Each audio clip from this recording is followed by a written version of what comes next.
I can't think of a fun Edward. Edward Scissorhands. The guy who is the creepy barber is a fun Edward. I'm afraid that's not gonna cut it. He was cause I'd be working at a mountain. Oh my word! Was that Chonga? Which one is this one? You know your nursery school's bad when it's like Donald Duck, Margaravam Shapile. The biggest Which one is this one? Our crutch did head Popeyes that You didn't know who it was. Come on, give Winnie the Who. I've never seen it in a movie. This is Crash had Winnie the Who. I think this is Crash was where Rasta was doing his article. So sometimes I forget and I'll reference a thing. Then people are like, yeah, man. Do you know what's one of my craziest references? Yeah? The music video TKZ and Benny. Yeah? That stadium is Soccer City. No. What do you mean? Yes, No way, bruh. That fence, that's Soccer City. That random fence that looks like a fence from a tuck shop, that was Soccer City's fence. Where they do like a fish and chips. Yes. The quack LMAO Silaha Nompati Lapping with the Boss Kids were proudly brought to you by Savannah Premium Cider. It's dry, but you can drink it. Baya Iskelem. Then Popa with Savivi and popcorn and cheesy. Rhinoceros. Rhinoceros. Yeah. Which line is a rhinoceros? It's a scientific term. How to be the portfolio. How to be the But portfolio. I gave you clues. I said they recently won a World Cup. Curry Cup. Lion.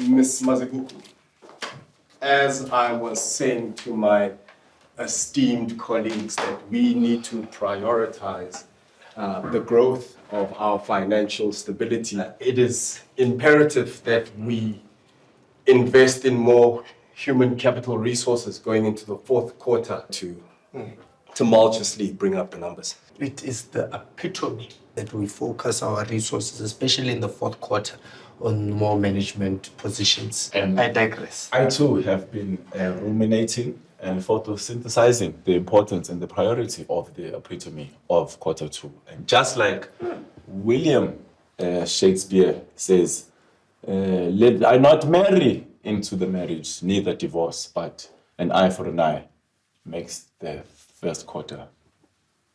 Yes, because the epitome of performance is actually how we got to this point where we see growth in Q4, 5, and 6, you know? I mean, because as a human resource, I think we've done well. You have done well. So I think we've all managed to do well. Performance and epitome is our role and our main focus as a corporation. I'll send the email. Kind regrets. As soon as we're done with it. But why don't you say anything? Much short notice, Adi. And then the line is 4 letters. Give 5. This is 1, 2, 3, 4, 5, 6. Why didn't you say epitome? The quack LMAO Silaha Nompati Lapping with the Boss Kids were proudly brought to you by Savannah Premium Cider. It's dry, but you can drink it. Baya Iskelem. Then Popa with Savivi and popcorn and cheesy. Robo Pops, I'll be my cheese girl and my cheese boy there. We motivate, then we laugh as well. Stay on brand, never hard to sell.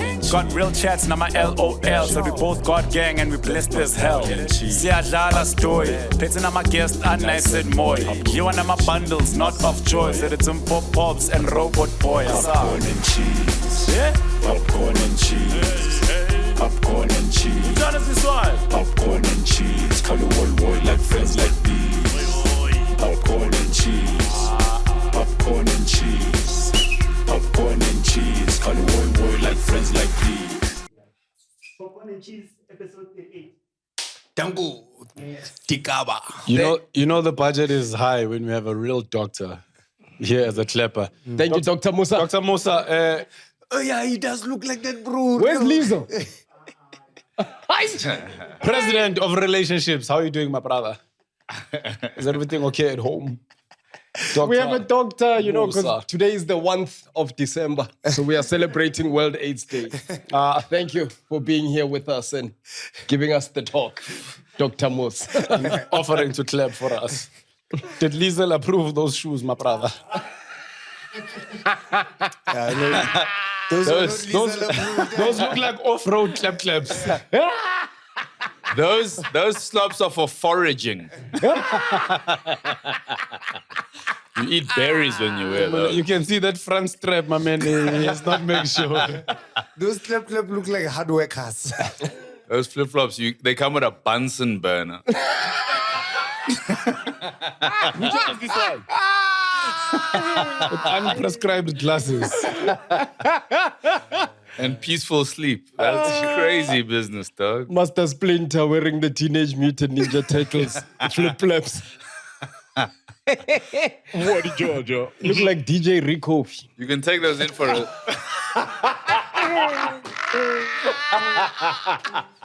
This is the weirdest podcast ever. Those ones have a motor plan. Those are crazy. They're on high mileage.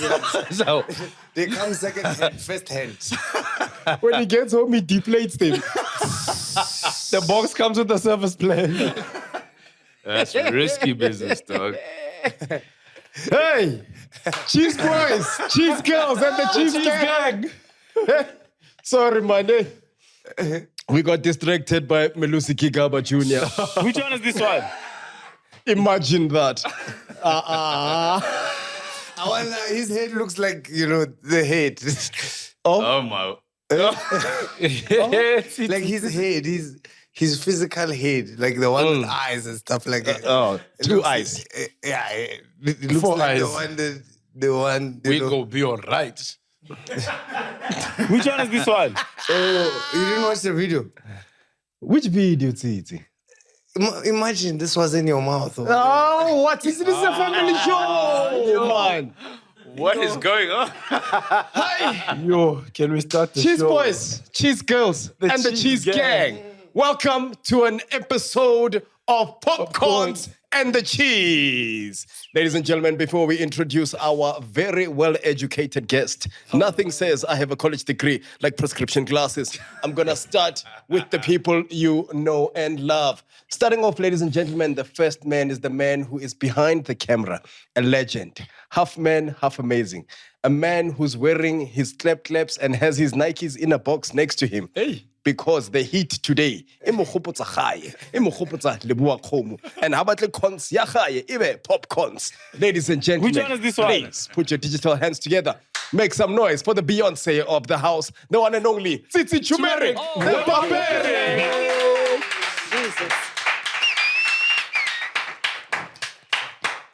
And of course, ladies and gentlemen, a man who is dressed like a biohazardous employee who handles only things that should be handled in a factory. It gives us great honor and pleasure to introduce a man who's the symbol of a traffic light when it's telling you to go.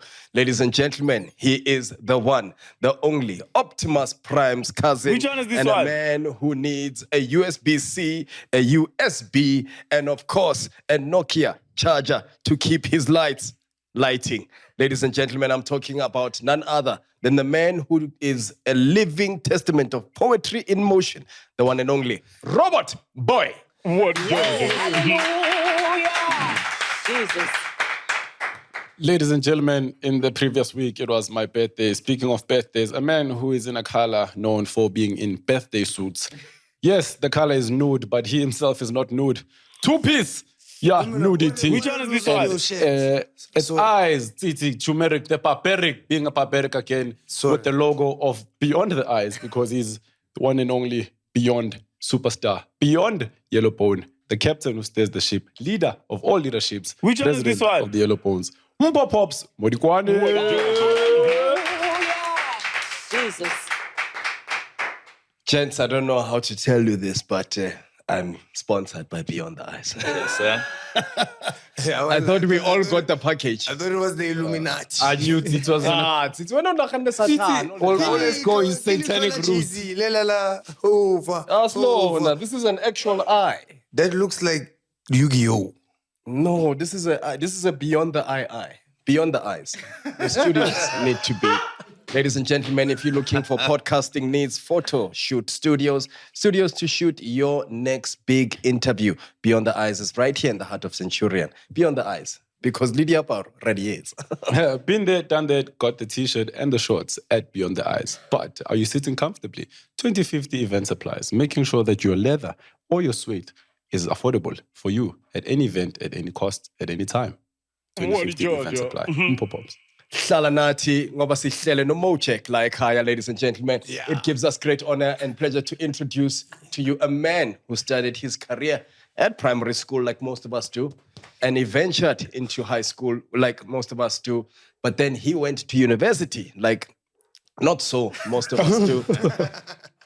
He was there for many, many, many years. After completing his 3-year degree in 8 years successfully, he graduated as a quantitative surveillance. But that was not at the heart of his passion, ladies and gentlemen. No, because in the early stages of life, the funny bone was growing. It grew. Not only was it growing, the funny bug bit him as well. So, ngapha is the bone, ngapha is the bug. Ladies and gentlemen, the epitome of comedic genius in writing, in stage behind the scenes. Ladies and gentlemen, please put your digital hands together. Help us welcome onto stage. No, onto the show. I'm still on. I was at a gig. It's okay. You're working comedian. It's okay. To ask somebody, what do you do for a living? He's a doctor. And then no Musa, man. Ladies and gentlemen, please give it up for the one and only Mojak Isani Lehuku. Yeah. The full government name. That's crazy. That's you went deep, dog. Mojak. What is your full government name? Mojak Lehuku. Mojak I got in the first grade because my teacher just couldn't say. Standard. Mojak. So you don't have a Patrick or Josiah? You look like Edward. I look like Edward. An Edward. I don't know why I'm offended by that. Edward just, no, that doesn't. Yeah. I can't think of a fun Edward. Edward Scissorhands. The guy who is the creepy barber is a fun Edward. I'm afraid that's not gonna cut it. He was cause I'd be working at a mountain. Oh my word. What's that, Chonga? Which one is this one? Edward Zuma. Yeah.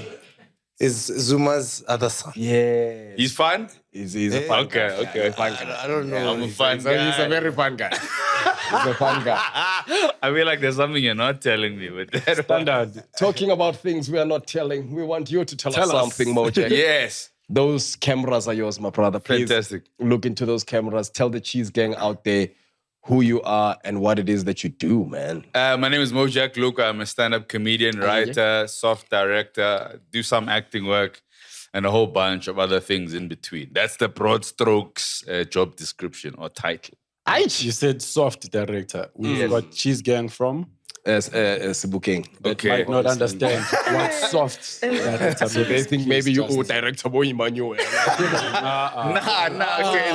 The movie to look Then I definitely want to clear it up. No, sir. I want to advert Samelo. Get Mojek. Yeah, any soft. Your mattress. Dial a bed. Mojek. But it's just Smith's blue movie. Oh my gosh. Risky business over here. No, so like... That was smart. That was so smart. I don't know what I've signed up for. I've made a terrible mistake. This is...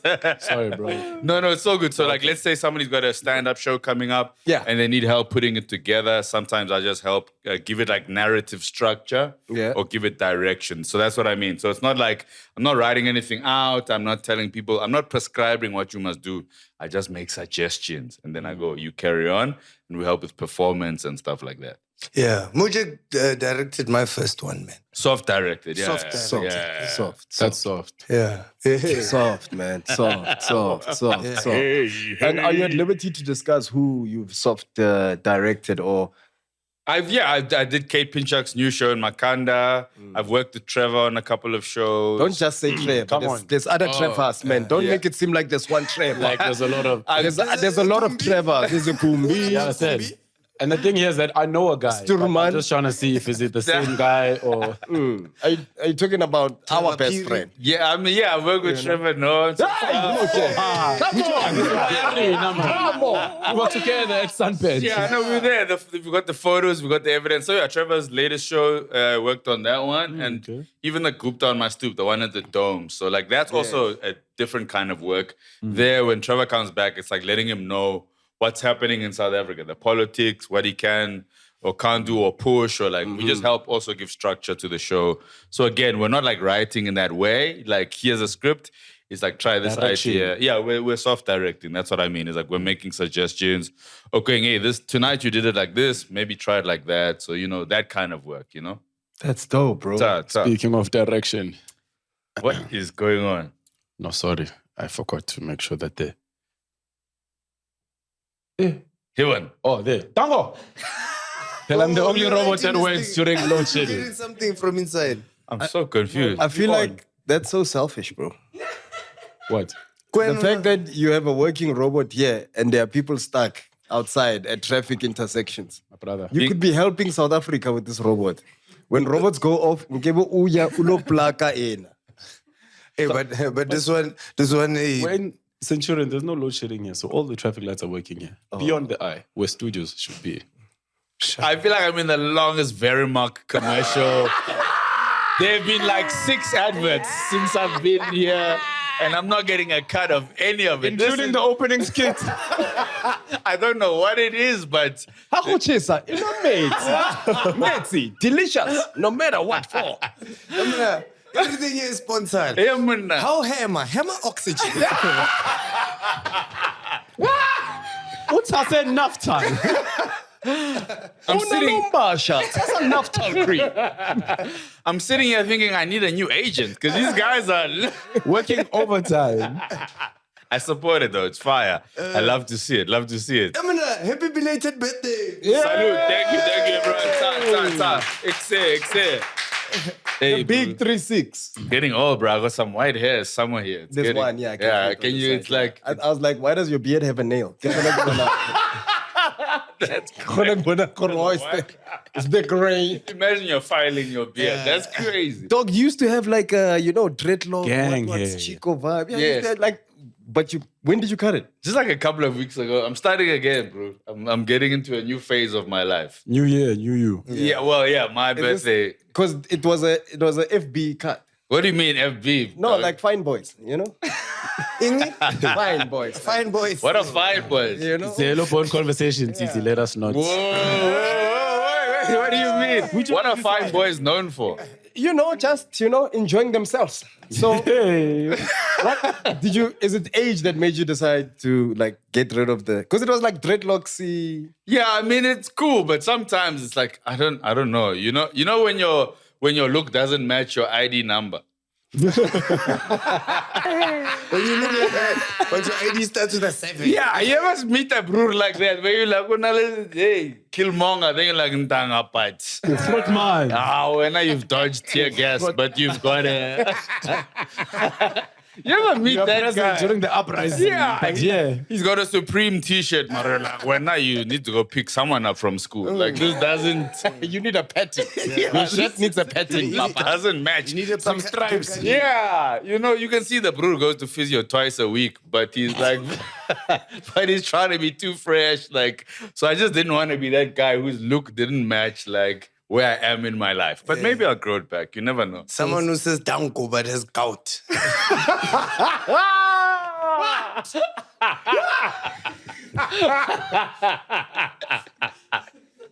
Man, use a citric. Busy got the Danko. Mornare gout. So Titi, you saying slang has an age restriction? Yeah, bro. I can't be saying Riz now. Riz. King Riz. Gugucha. It's like charm. It's a Mac. Yeah. I heard That's Sima saying it like, it's like this guy's trying to put Riz. Oh, Riz. So I'm like, why is this guy trying to put Riz? At least you have a clean mind. Most people would have thought this guy's trying to put Riz on me means something else. What? It's a family show, my brother. Mojek.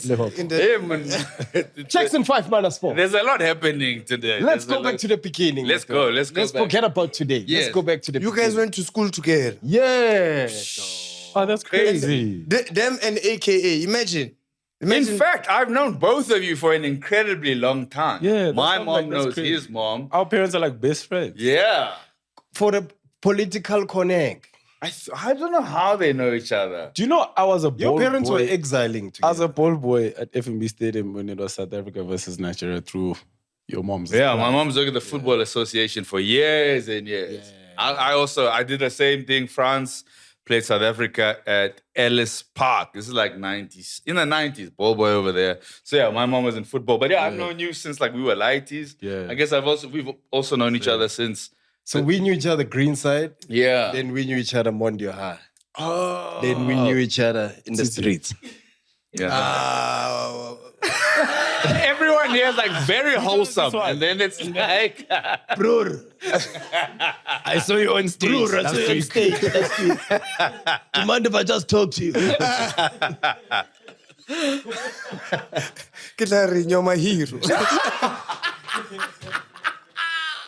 What Georgia? Izinja Madonna. Izinja Madonna. It's so crazy. Like the both of you, the first time I met you both on the same night. Oh wow! That's dope. Kitcheners. Yeah, at Kitcheners. I met you, and the first time I saw you guys, I was like, yo, these guys are too much, and it's nice to be sitting with you guys here. And you're 36, both of you. Yeah. Now, yeah, Why must you mention our age? Together. We were talking about Mojek being 36. Why did it grow together? You understand?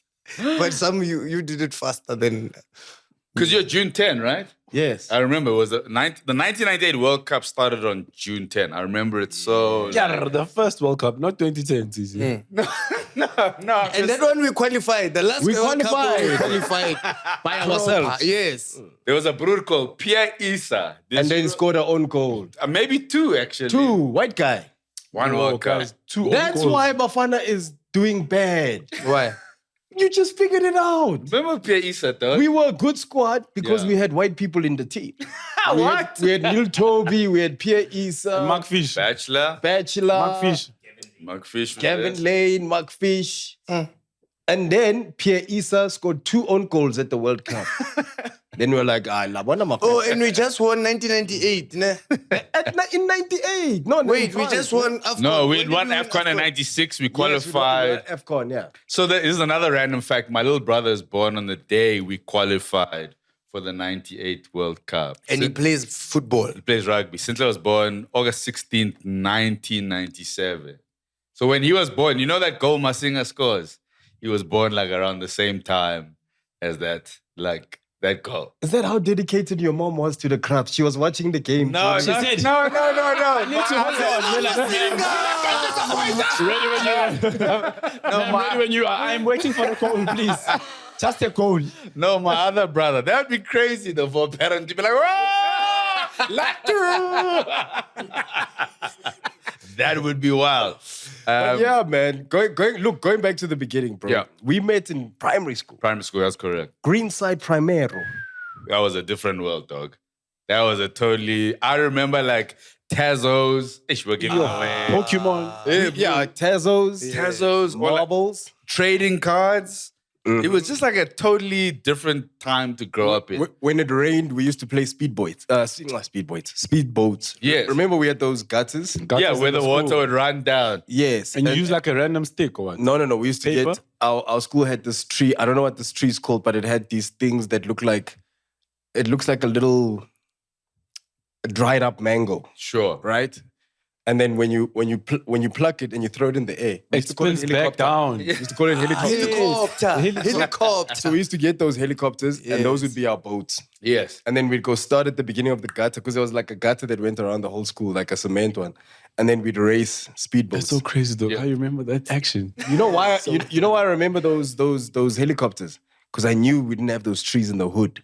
So I would take helicopters back to the hood and say, Bonani. No. You still saying Bonani? I would sell them. What do you mean? I used to sell them for 20 cents a pop. You sold nature, my brother.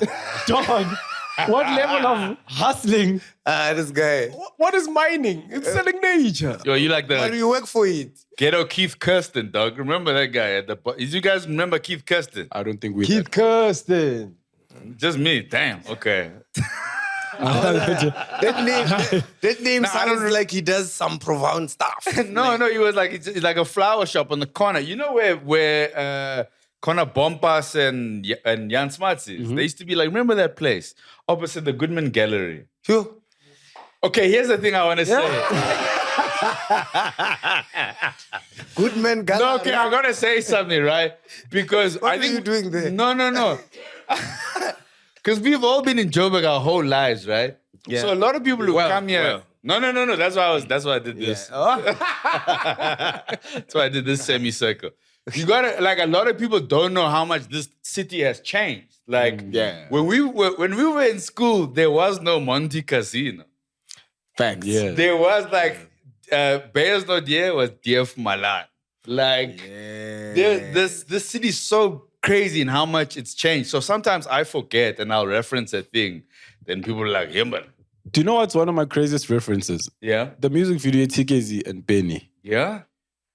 That stadium is Soccer City. No. What do you mean? Yes. No way, bro. That fence, that's Soccer City. That random fence that looks like a fence from a tuck shop, that is Soccer City's fence. Where they do like a fish and chips. Yes. That looks like a community soccer stadium. Exactly. That looks like Superzilla High. Yes. Namlanda or Coastal Clay.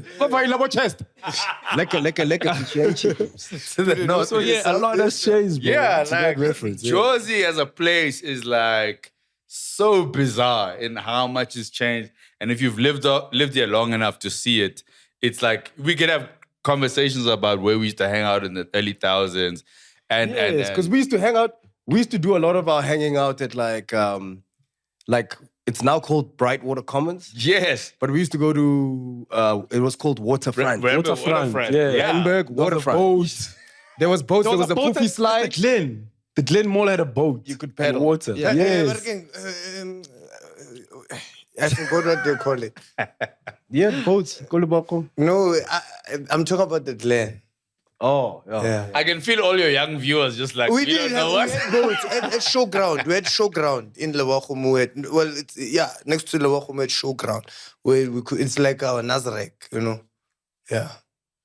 And Waterland.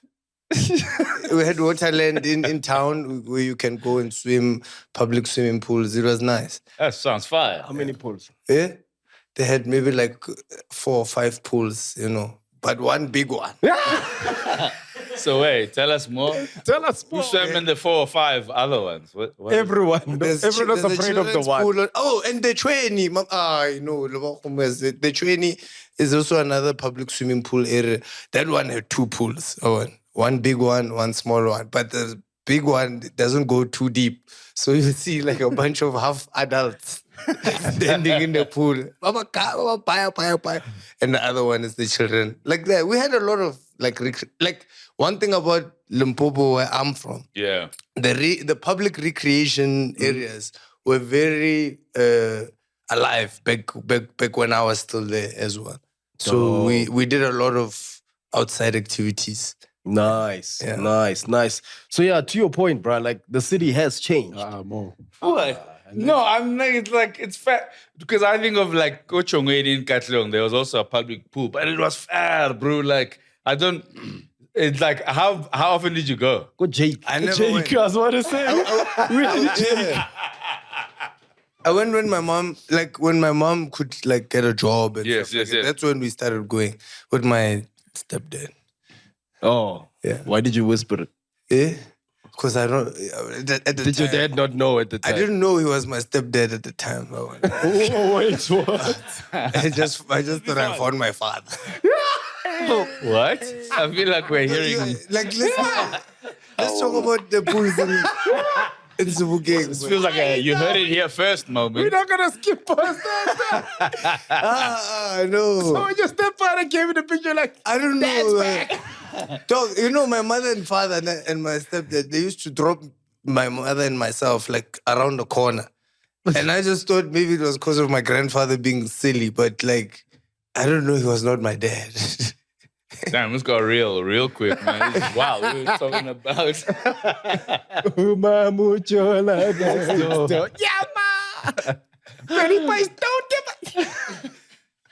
Okay, let's talk about the pools in Sebokeng. Yeah, we went from like a fish and chips to. One thing about this podcast, my nigga. But that was dope that your mom would go with you to your What? stepdad.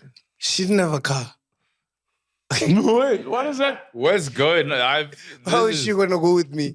Okay, so we were in Greenside. No, it's dope that Can she you took go? you.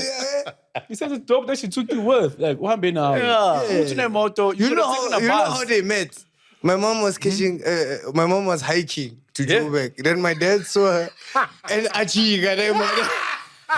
You gave her left and that's how we met. That's how I met. Achiga. Which one is this one?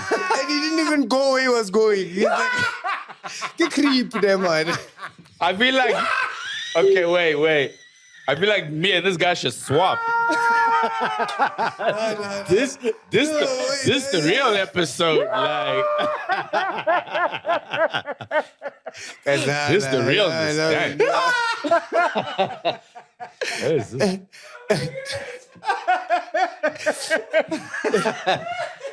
Wow, how did we, what? No one knows, dog. We went Greenside just now. Sheesh, Do you know how they met? Let's go back.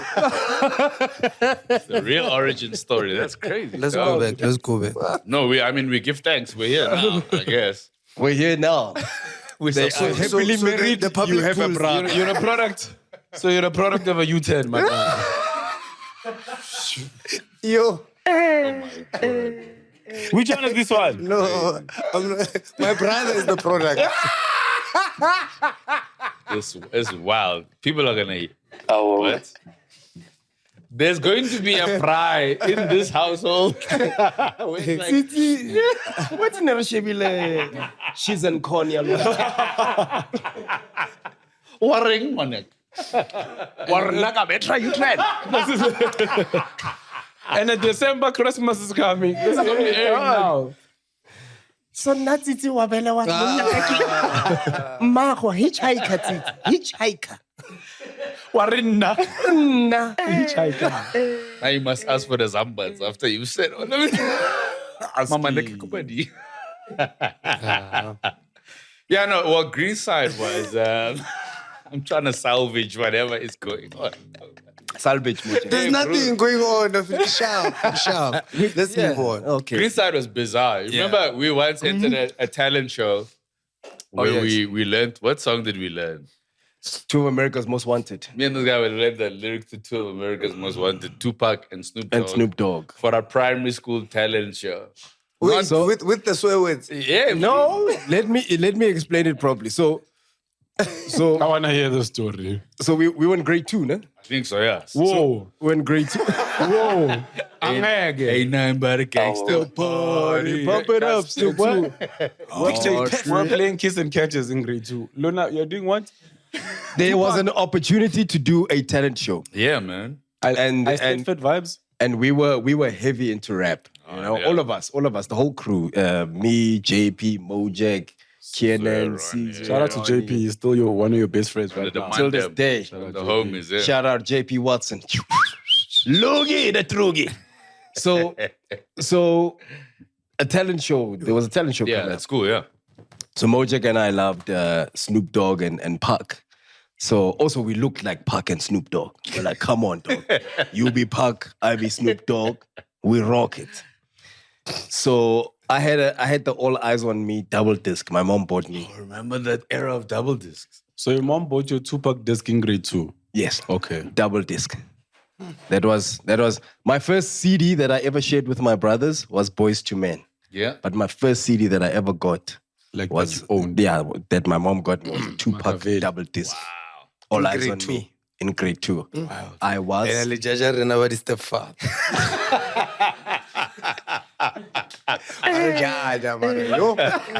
What did Georgia? All Eyes on Me. Hit him up to grade 2. So when you put it like that, you're making us seem crazy. That's wild business. So Mojek and I rehearsed Two of America's Most Wanted, the song by Fucking and Snoop, yeah. But we realized it had swear words. So we were like, we are gonna bleep the swear words. But we didn't have the PG version. They didn't sell PG version. Yeah. So when we performed it, we bleeped ourselves. Not the song. But the backing track still had at the same mother time. So we didn't make it into the contest. Moral of the story. Yeah, they were just like, they didn't let you guys like even try. Dog, you can't have The audition was, we did the audition in front of the class with the same time, same time. And picture perfect. I painted perfect. Picture my homie, you cold ass nigga on the show now. I keep my hand And what are you guys thinking, both of you? We're thinking we're killing this. Mojek had the Edgar's Kids Club bandana tied up. I had a fake joint. Yeah, bro. Tea bags. You had a fake joint. We are rocking, bro. Mind you, these are grade 2s, man. Wow. Dude, you know what this reminds me of? I went to, after Greenside, I went to St. Catherine's, right? And there's this guy I went to school with. You know, you'd have like a speech at school, but he didn't prepare. And the one day, his name's Sandy. He just took the lyrics to Dear Mama and said them as like his speech. Yeah. Don't you know? Which one is this one? Yes. Sweet lady. And everybody that knows is like, Yeah, we're all like, now what is that? But the teacher's like, Sandy. I was young. White lady. Yeah. Of course. I was young when my mama had Please hip 17. Some kids did that now recently. Yeah, bro. In a teacher's class, Back in the that I time. think the teacher couldn't understand his Zulu. So they're like, ma'am, can we please do the prayer? Because they always pray in class. Sure. Yeah, I can't that version there. And then, nkulunkulu ngiyazi ukuthi ngisesemncane. Ngisesemncane kodwa ngifuna ukwenza imali. Everybody else is just waiting for the amen. But that's a prayer. That's a dope prayer, though. Like, if you listen to the lyrics. That's not good. But it's a dope prayer. Like, it can... Did you just say, is that not... No, sorry, I heard something else. No, what? Delete this. Delete this. Wait, was Mojek singing another song? Yeah, he said, hey, isn't that good? He's last. Oh, and it's 36. Eh? So that's Riz Majlisa and Zuma. Yeah, no, that's what I was gonna say next. Yo, like you know that. That's what I was gonna say next, dog. Mojek knows the actual Zuma and Aries. It's really getting hot in here. Man. Yeah, it is. Bro, is that where you'd say the bug bit you for like... Because like primary school was a jump, right? Yeah. We were doing weird things. Primary like school was a jump. I can't think of any grade 2s doing that today. You know what I mean? At that age. At that age. Like, but is that where... Do you think school is where you bit the bug for what you do now? I think so, man. I think like there was something about just being mischievous and comedy was like a way to win people over in a weird way. It's like you could always kind of get out of a fight or maybe get out of trouble or like, you know, teachers would kind of rock with you. And so I think then when I clicked, like it's power, I mean, I wasn't compelled with being a class clown, but I knew that like comedy, you could win friends, man. You know what I mean? Like without having to be the number one athlete or the number one academic. Or the cool guy. You know what I mean? So I think it's always been a tool that has served me to get into conversations and to meet people. But I do think like we were just like naughty kids who like to have fun. And yeah, I think that was the beginning of it. I think that the thing that also made us get away with it a lot was that we entered school when there was a very small amount of black kids. Sure. Right? Like there were a few. Ratio was only being there were a introduced. few black kids at Greenside Primary. And in the top 5 of the best performers in the class at the time, top 5 best performers, we would feature. Sure. Myself, Mojek, and Tato Mujalif. I remember Tato. He lived across the road. Always late for school. Tato lived opposite the gate, the main gate of the school. He was late every day. Every day. He'd wake up, his alarm was the bell. The school's bell. It was wild, dude. You could hear it from his crib. It was wild, dude. So he was like always number 1, Sure, man. he was a top shotter. Yeah, without a doubt. You were saying, Robert? Isn't it that psychological thing that I live just here? Yes. And then you end up being late. That's crazy. All the time. Because we'd wake up at 5. Kind of when you're coming from the hood. Yeah. So I was the first person my bus picked up. Yeah. Wait, you had a bus? What time would they fetch you?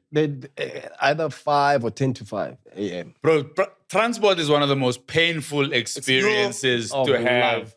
Of like... And I think that's maybe why I've got like a sleeping disorder. Because I used to, at 4 a.m. I was in the bath. What? Yeah. That's Mandela hours. Bruh. So you guys had the trauma of hearing the bus hoots outside your house. Bruh. It's giving Springbok. I'm not lying. This was my life. I would wake up in the Marenche. I would be sleeping. The last thing I'd remember is good night, mom. Good night, Ntate Mkhulu, good, and sleep. Then I'd wake up. That time the bus is full. Dog. Full. There's 30 kids in the bus. I just remember going to bed, dog. Then I'd wake up. Or you have little snippets of like, getting out the house. Yeah. You get in the bus. I was the first person Eating in the bus. breakfast. Did you pee yourself growing up? We all did, man. Come on. Yeah, but not as a child. I mean, where it's like people have to talk now. What is going on? I get it like it. Did you pee? Like, There's a sleeping disorder that's coupled to sleeping like that.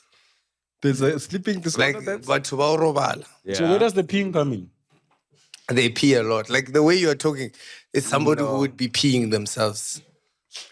That sleeps like that. No. Which one is this one? Like how woman, like that means you peed somewhere. You talking about like people who sleepwalk and that kind of stuff. That's what it sounds like. It sounds like a disorder. There are people who sleepwalk and then they'll pee. babule fridge and then and go back to sleep. That's why we see so many crazy people in the streets. And we think, what happened to him? His family kicked him out. That's what? I've never had a transport experience. Oh my gosh. Surveillance footage. Asio Voroso irotela di Viana. Mustard. Oh my God. You know who snitches like that? The unemployed uncle. He's the first to speak at a family gathering. Yo, that's too much passion. Ammonia.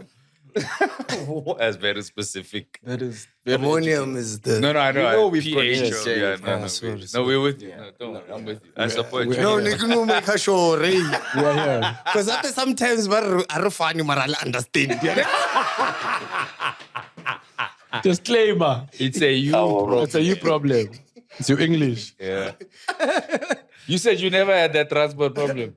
Nah, I was a walk away from my primary school. Fire. Actually, a walk away from my nursery school, walk away from my primary school, walk away from my high school. Why are you walking to nursery school? That's crazy. No, I said I was a walk away. Look how long this is. He needed the exercise. The most independent 3-year-old ever, bro. I can you guys were busy saying Tupac at grade 2. Me, I was walking in nursery school. But why are you calling it necessary school? Hey, you went to a nice one, eh? Necessary school. Necessary. You know your nursery school's bad when it's like Donald Duck, Margarabam Shapile. You know, like the biggest Which one is this one? Oh, are you saying because I didn't say crash? Yeah. Oh, okay, yeah. It was a nursery school, my brother. How are the Popeyes on your walls? How are the Popeyes on your walls? Mickey Mouse, my brother. Yeah, the real deal, huh? He had 4 fingers. Now we had Popeyes that didn't exist there. I'm gonna throw a spanner. What do you Like our crutch did had Popeyes that You didn't know who it was. Come on, Winnie the Who. I've never seen it in a movie. This is Crash had Winnie the Who. I think this is Crash was where Rasta was doing his articles. His internship was at Crash's. Which one is this one? Who's that? Oh, yo, like Batman with the red cape. Isn't it Superman? Super Spider. A minion that's orange. I don't know why. Superman's like riding a bicycle. You're like, bro, you can fly. Why would you? Tarzan with shoes. This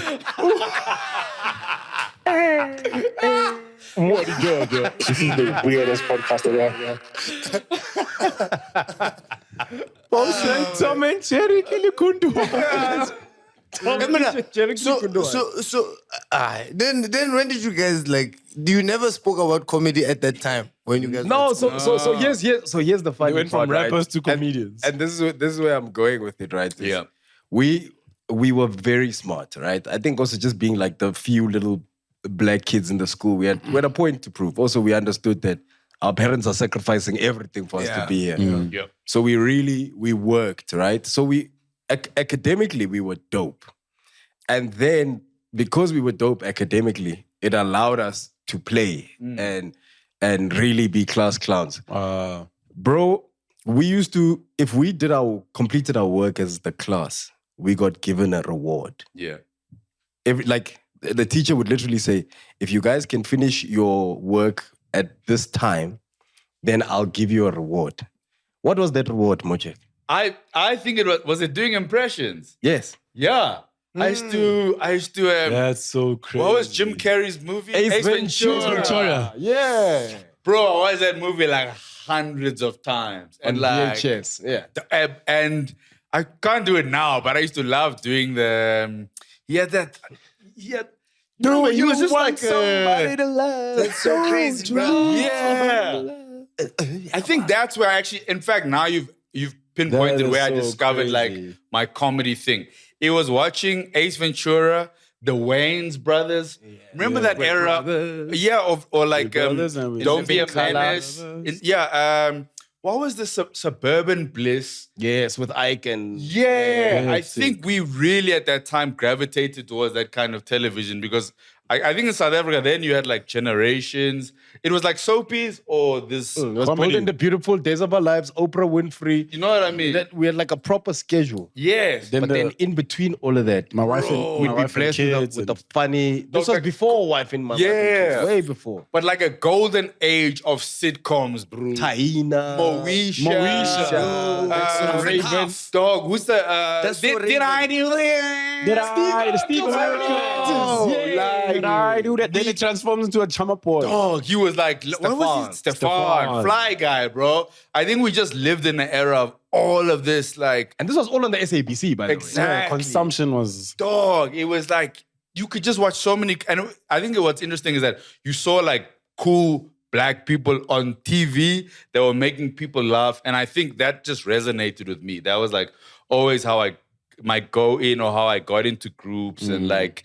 And I think that's what bit me. Is like watching all of that kind of content, seeing what comedy could do. And I just loved making people laugh. And I think when you're like a younger kid, that's kind of how you navigate the world. I don't know. Where are you in your family? Like, I think it's got a lot to do with it also. I'm also the youngest. Yeah. So there's something about navigating the world. But yeah, Ace Ventura, bro. So literally the reward we used to get as a class, I'm talking class. Miss Cooper used to say, yo, if you guys finish your work in time, I'll let Mojek do impersonations.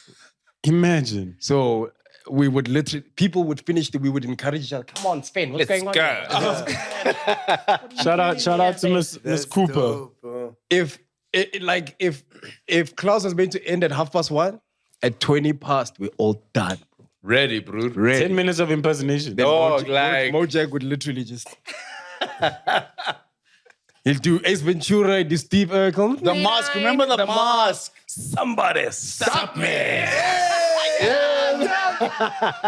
Bruh. Dude, that era, 90s, like comedies.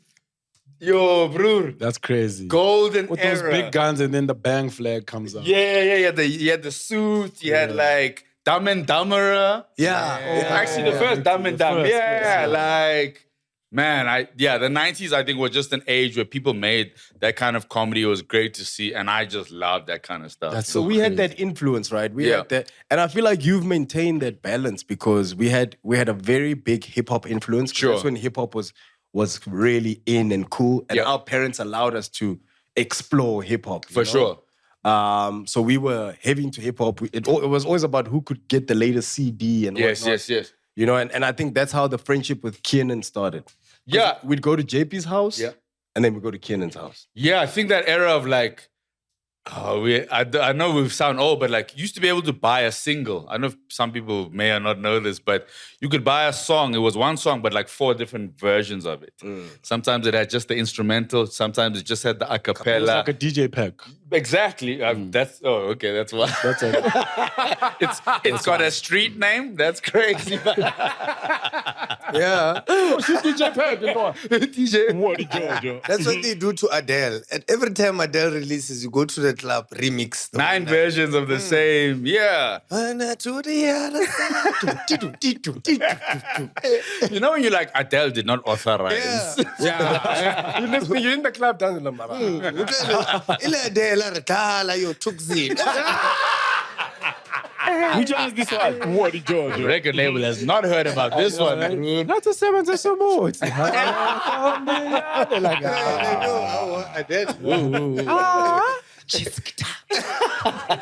Bootleg edition. But yeah, I remember learning the lyrics to like All About the Benjamins.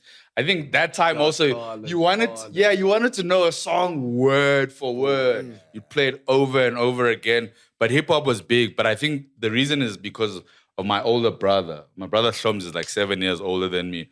And they played a lot of basketball. And of course, like American culture. Yeah, like so for me, when I think of sneakers, I think of like Penny Hardaways. I think of like, Iverson. Iverson came even later. No, there was this other shoes. There were Spaldings, I think. Yeah, Spaldings. Remember Grant Hill Feeler? Yeah. Grant Hill drinks Sprite. Yeah. Like a lot of people like the 90s. Dog. Like so, you had Grant Hill and Feelers. Obviously, Jordan was running things. Shaq wore Reeboks. There was Shaq Reeboks. You know what I mean? So I think that time hip hop and basketball were intertwined, and I think I subconsciously wanted to be like my brother and my cousin Caesar. So when they were listening to Thelma. No. Why? I was like, I just find that guy's my cousin. Looks That's like crazy. Twangs as well. Yeah? His car, it looks like a Twangs as well. Which one is this one? What Georgia? That's a scarm. Oh my God, you've got a scar. Like what? I'm not joining in on this one. What's wrong with you? We're gonna bring him on the show. You must tell him what you said. I'll see it face to face. We'll have a conversation. It's correct. Mojek. You were saying you gotta get us into trouble, bro. I think I wanted to be like my brother. I wanted to shoot hoops. I like rap. I like comedy, and I think those 3 things have always like been things that I've loved over the years, even as I've gotten older. So a lot of what I like now is still because of like basketball, rap, soccer, obviously, and comedy. Those are like the foundation. Dope. Yo, man. And you've actually carried those things, bro, because even now, like a lot of people know you for your comedy, right? Like, sure. And the role you play in the comedy industry, in the humor industry. But a lot of people don't know how dope of an MC you are. I used to love rapping, dude. Mm-hmm. Like rap was like bro, I used to freestyle. We used to be in battles, in ciphers. It's crazy now because you'll see like somebody release a freestyle, then you're like, bro, that's not off the dome, man. You wrote that. You're like, why you got a BlackBerry out? Stop. Like, because before people used to give you a word and that's run off the word. Do you know what I mean? Mojak used to freestyle at athletics days. Dog. We used to freestyle everywhere. Yeah, like, bro. People are running. There's young cockers. We used to have a cipher. You'd forget about the dog. My sister's like, there's more. at the time. There's Mojak son. Yeah, we family friends. Yeah. Okay. Titi. Mara, why is she the one telling you about Mojak? We all knew each I was other. a young brother. They were the same age. Yes. Titi. This guy's maths is terrible. He's mad, no? Which one is So this that's when we one? used to freestyle at those games in Northcliffe. I used to laugh. All I wanted to be was like a battle rapper, dog. I could not wait to get into a cypher. Yeah. And the dope thing about a cypher is like you just saw a dude and that's what you rapped about. And I love the idea that somebody just gave you a phrase and you'd spit off the top of the dome, like, yo, I drop rhymes with ease. My rap style is popping like popcorn and cheese. The top dog is blind, you can't see. Gotta scratch you off me because you acting like a flea. Forget the alphabet. Every day I'm a G. Repeat the style. It's like C. Yeah. We have a hyena. Like rap styles is ludicrous. Flavor in your ear. It's almost like I'm turmeric. Bars. You know what I mean? Yeah. Sweating in the studio, it's so hard. Give you 3 colors at one time, like robots. You know what I mean? Card never declines. Like I got a visa, I globetrot. Yeah. Take your time with that. I see. Let it sink in. Visa. Accepted everywhere. You know what I mean? That's MasterCard. Trust. Rap style so fly, you can't deny. Whether it's on a t-shirt or not, you gotta look me in the eye.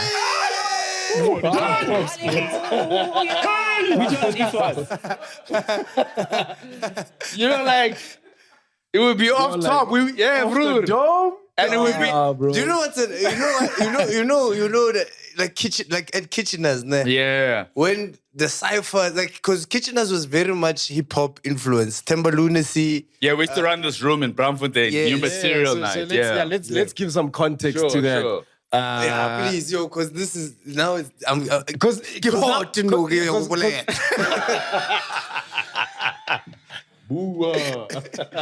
no, because that's so you see that's how all these influences were built, right? So it's about understanding.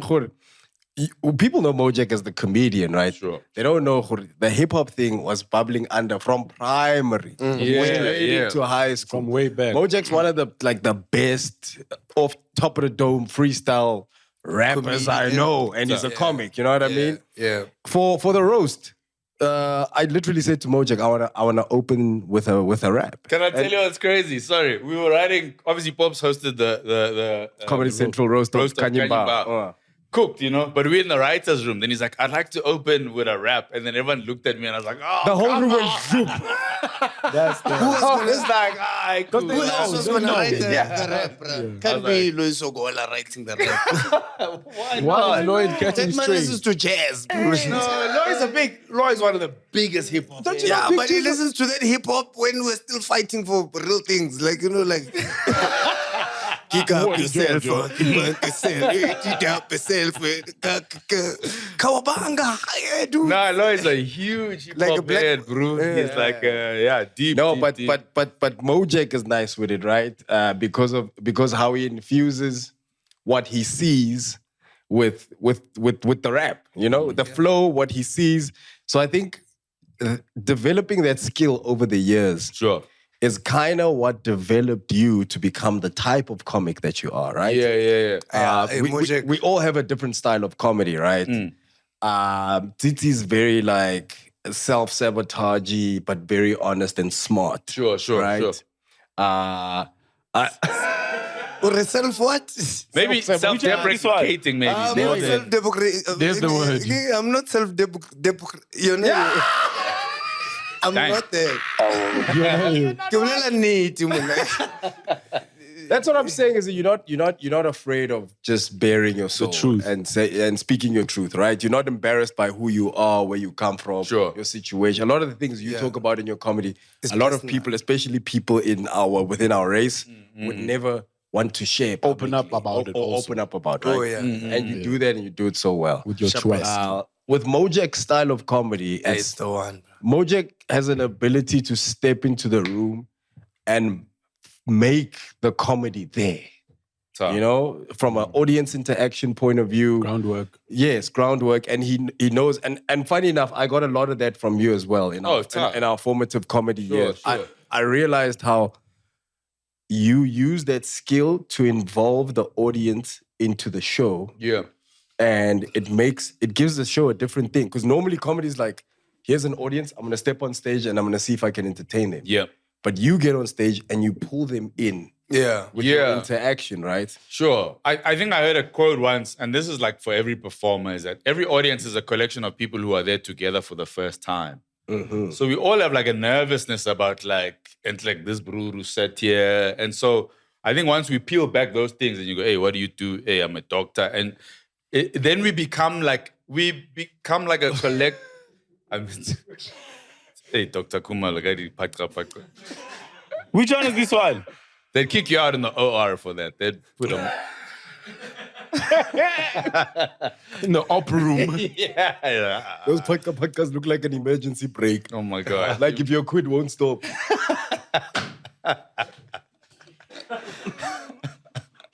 They come when you buy a quid, they extra grip. Those are wild. Sorry, I'm super distracted. But yeah, I think it's always... I think it's all a culmination of these things we learned over the years. And so I'm like, how do we play? Remember, we used to also do improv on a show called Laugh Out Loud, remember? Abadlali. We were a part of an improv troupe who did like, whose line is it anyway kind of comedy. Yeah, you know what I mean? Yeah. And we learned like skills there that I like to apply in everything that I do. So I think all of us actually, when we get older, we're applying all the stuff we've learned over the years. And I think sometimes what people don't know, maybe young artists, young people in the game, is like when you see Robot, when you see Pops, it's years of cultivating craft and developing all these skills. Like you, sometimes I forget this guy plays drums, dude. Bruh. And then I'll see a clip and I'm like, hey, Koje, but you were playing for years. You know what I mean? And you dance and you... And kind of having that stage presence is something you learn over time. Over everything. You know what I mean? When you commit to your craft. And so, like, I think that's what this is. We're seeing now a culmination of all of us, like, all the work we've done over the years, all of our interests, and just seeing the best version of it now, basically. And this brings us to your Kitchener's point, right? Is that... I think it was you, Robbie Collins, Lazola Kola, Momutebe later, Simi in the beginning, and then it changed, and then Titi also was involved. Later. Yes, You established this room in downtown Johannesburg called Kitchener's. Sure. Well, the bar, it's like the oldest bar in Joburg. Yeah, we ran a Tuesday night show there. We ran a Tuesday comedy night there, Kitchener's, and this was intended to be a space where comedians could come and try material, test out new material, and just be free, right? And Kitchen is still running till today, no? No, I was there yesterday. Crickets. Yeah, no. Damn. They renovated and then I think it was over. Bro, I had conversations for 2 hours. We're gonna save that for another. We'll save that for another day. But at the height of Kitchener's at the peak. But don't forget, Kitchener's is what gave birth to guys like Tsitsi Generic, the Paperic, right? So back in our day, we had Cool Runnings. Yeah. That gave birth to us. I started at Melville. Cool Runnings Melville. Cool Runnings That Melville. movie is so dope. Kitchener's was that haven for new comics, right? Cool Runnings. And I remember every time I'd come to Kitchener's, I would always press that we do that. Yeah. Because we do Kitchener's and then I'd always say to Mojek, like, let's end in like a cipher or like do something. That used to be my favorite thing to watch. The first day I came to Kitchener's, there was a cipher. Bro, you know how amazing that is, especially as an audience. That's the last time I remember being like an audience member, like in my head. Sure. It's like you get there and this one says a word, and then they say, you must say something, and you say it, my brother. You don't care. Which one is this one? Go Mojak. Go How much say it? Go Mojak. Maz no Maz. I'll say more to that, but you have so much fun, and I think that the like for me that is what the industry of humor is supposed to be. Is the feeling of that creativity. Anything can happen right now. This one has a different thing. This one has a different thing. But we are all celebrating. Because I don't think we left there thinking, yo, this one was funny or this one wasn't funny. We just left there going like, yo, what a night. It was collective. It was fun, man. That's what I loved about what we were doing with our comedy. Because we had come from the Wish days, the Cool Runnings days, and our comedy perspective was a collective. Yes. You know, it's like we would get to Wish and we'd find what Titi found at Kitchener's the last night, and we'd go, nah. Yeah. Let's take over. Yeah. Tolas, you host. Mojek, you open. Robbie's gonna come in. Pops close. Yeah. Rich Lou open second half. You know, like we would literally bring our whole crew. I think what I loved about that era was that like that we had a community, and what was dope is like when you saw another act do well, you were like inspired by it. We always wanted to step up. We always like yo, I can't let people down, or I can't not match the caliber of the people around me. Yeah. And I think that's how our generation grew, because it was like, hey, these guys are cooking, bro. I can't be the one guy on that lineup. Have you ever been in a circle and they're like, hey, great set. Then they get to you and they're like, yeah, no, I mean... You're kidding me. Yeah. Keep it tight. You Not bad. Not bad. Then you're like, oh. So constructive competition. And it's your crush that time. Titi. No, at the time, you understand? So when you're on stage and you see like this one laughing. Which comedy crush did you In the circle. Who's this in the audience. Was it Celeste? What? No. What's your crush? Robert also. No, Celeste is my big sister. Okay. Yeah. Tumi Murak. She's also my big sister. Nina Hest. Big sister. It's my big sister. Ladies and gentlemen, and there you have it. There's so many. Oh, sharp. Yabona Nina. Booby traps everywhere. But yeah, I think it's cool to come up in a generation that like just wants to get better and better. And I think we all pushed each other. And I think even when I think of that first Comics Choice Awards, it was like a wild, it was what, me, you, maybe tall ass Rob. I don't know who it was. Deep Fried Man.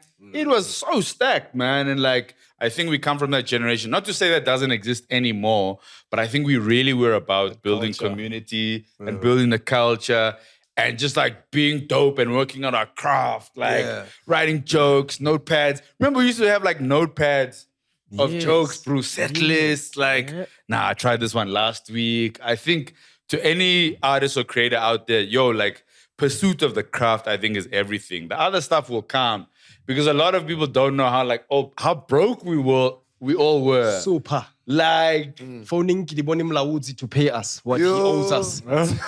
How is that? Waiting at the ATM for him to say. Well, okay, we cut that. No, I'm joking. We have to talk. No. I'm just like, we have to talk. We were just broke, dude. Like there was no money. You did the odd gig here and there. For the love and the passion. Dog, a lot. We used to find honchis where we could buy like Slap chips. You know, like what also changed a lot of that stuff, right? Also, remember that I came in, Mojek and you guys are my Grotmans, right? So whatever you guys do, at that point we do as well. So if they needed a door guy, we're at the door doing door. If whatever they needed, you just go there and you don't do it expecting, because the reward is if they let you perform, then that's a reward. Nowadays, there's no, it's gone. Like especially in Joburg comedy. That's what we were coming to with. But we are there now. Yeah, it's that's what we wanted to find out is where are we now in our comedy? No, carry on. Cool. But the problem is we lost that. Like Joburg comedy, like I'll talk about Johannesburg comedy. Has lost the form of camaraderie because there's so much money now involved in terms of social media and all that stuff. Now you see comics coming with different sneakers there. Then you see that, like imagine you understand, like I have an all-star. You guys are like this at a gig. You know, even the audience member can see, you know, malapa le kae. Khona ungasebenzi. Ukhona ofani kuphela. Hi, lava. Yeah. So I wanna go back to that, right? Because you shared with us what the comedy scene was like. Sure. You know, how do you view it now? Like, where do you think we are in terms of our industry? What's your take on the state of South African comedy industry, Joburg and the country at large? Look, I think like we're a part of an industry that is transitioning. My brother always says this. He says sometimes the problem we make as South Africans in general about things is we forgot that we just started, right? Like America's had comedy for like... We've just arrived. Bro, like you think of Carlin, you think of Pryor, you think of vaudeville. We're going up against a 200-year-old industry. You know what I mean? Like Pryor, is that Pryor? Or Prior to Pryor. We were on fire. He said Prior to Pryor, we were on fire.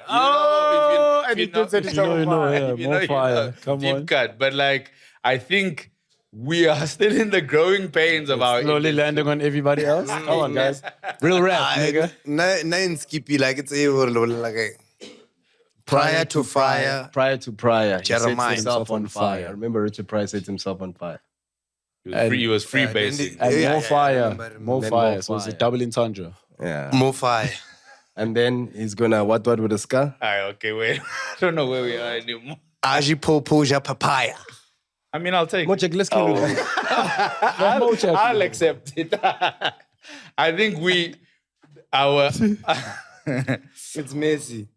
I think our industry is in its infancy and we are going through a lot of growing pains. I think we have lots of incredible South African comedians who are doing very well, and then there's like a middle ground. And I just think we're going through an ebb and flow of any creative economy. And this is maybe one of the more difficult ones, but it's part of our growth. Yeah, I just think we're in a phase. It's hard to kind of tell people who aren't in the mix, but I think comedy is growing. It is kind of in a slight regression, but that's because we need to rebuild again. We need to recreate communities. We need to start building those rooms and that culture. That's why we have you here, Mojek. And to Titi's point, it really feels like the industry we knew is no longer there. And if you look at certain pillars that were there, they no longer exist. Sure. We no longer have a Kitcheners. We no longer have a Parker's Comedy Club. Yeah. We no longer have a comedy club. A Wish. We don't have dedicated comedy clubs anymore, right? Yeah. We no longer have Goliath and Goliath. Sure. So what really made comedy great was that, especially in our era, was that we knew where the home of comedy was on a particular day. Yeah. You know, Mondays were for this place. Tuesdays were for this place. And I feel like, yes, COVID had a lot to do with it. Yeah, without a doubt. It kind of really flattened the industry, closed all the comedy clubs that we know. And then with the resurgence of all these comedy gigs, and correct me if I'm wrong, guys, because I'm also a little bit detached from the scene, right? Yeah. It kind of feels like these gigs. Comment. Pops is detached. He doesn't know what he's talking about. These gigs, right? Wait, you saw that as a comment? No, like you correcting yourself? Yeah. That was a save. Because had you not, what is he talking about? No, so the reason why I'm making that statement, right, is because I'm going, what it feels like to me is a lot of these new gigs are started and run by very young amateur comics. Sure. Who aren't really established comics in the industry. Yeah. So sometimes you rock up to these gigs and it's not well organized, or maybe it's well attended, but the quality of comedy on stage is not great. Sure. So what that does is it puts us further back with that audience that would have been a comedy audience. Because I think, look, I think one of the other difficult things we haven't done as in all industries is like we don't document enough, I think, in South Africa. We don't document, like even like all the stuff you guys do, I hope you're like, there's somebody there with, even if it's a little camcorder, because it gives people context, right? Of the process and what goes into the work. Yeah, and the culture Shout of out it. to Don Mercy. You know what I mean? Like, so I think a lot of the things is people just pitch up. Like, for instance, if I had to tell people this studio, the lighting that's gone into here, because they see it as an end product. If I like videography, so I know, I'm like, yo, Cat's got cine lenses. You know what I mean? I saw a roadcaster. There's some apertures. Y'all are bouncing light off the wall. You know what I mean? You know what I mean? So I know the effort that it takes and is required beyond the eye to create.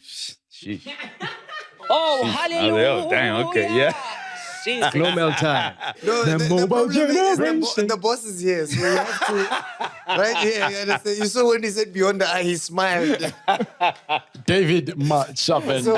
So when the boss is here, we have to say these things. Hey, now imagine we're just talking about him, and we change behavior when the boss is Because after the MP was going to come to us, you know, when Mojek was talking about the equipment, that was a perfect moment segue to remind you them said nothing, to say. I Beyond once got a lecture for saying beyond the ice.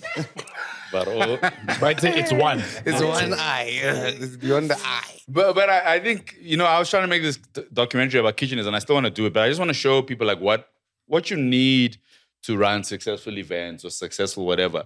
It's just like good sound, good lighting, people doing like good quality material. So I think we've lost touch with the basis of what makes a good show. Like not just in comedy. I think in general, like when you go watch a live performance, like what makes a good show? Let's go back and go back to that culture. This conversation we had in the game where people can attend a venue and pack it out without caring about the lineup. Yeah, which is wild. It's like you don't have to always have a DJ Maphorisa or a Kabza.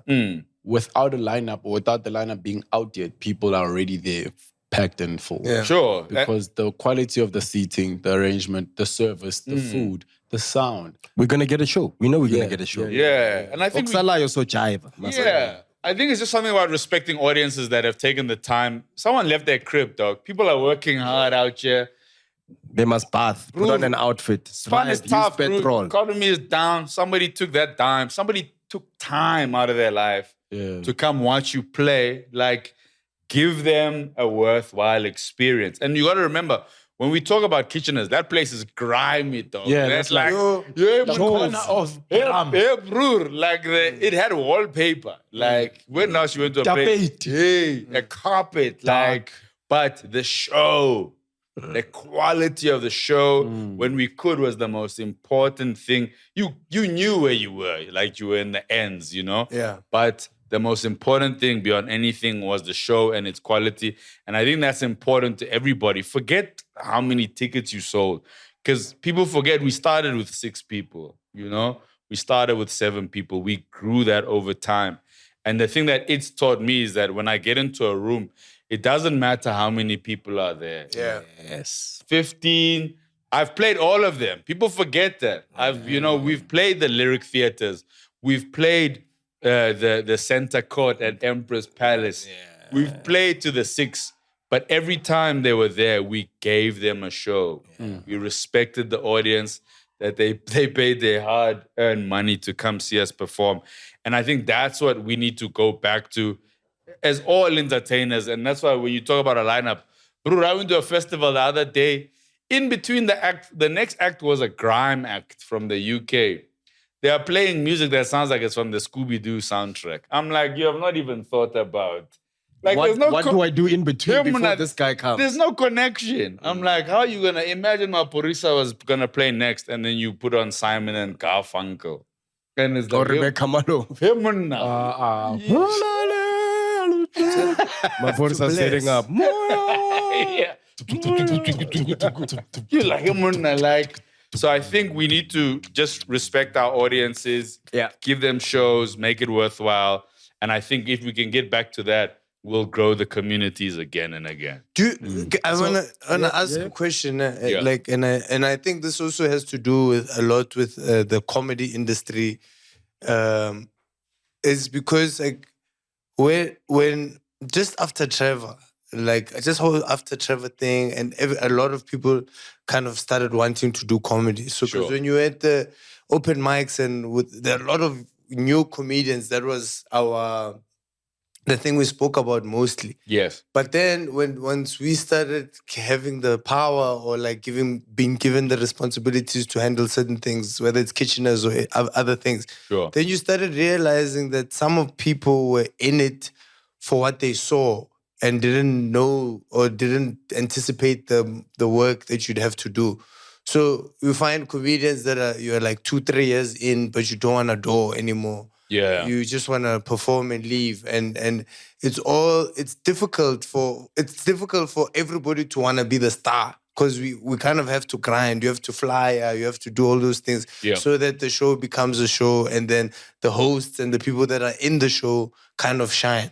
But we don't have people that are willing to play the second seat no more. Now we have like 17 headliners at an open mic, and everybody's trying to give everybody advice.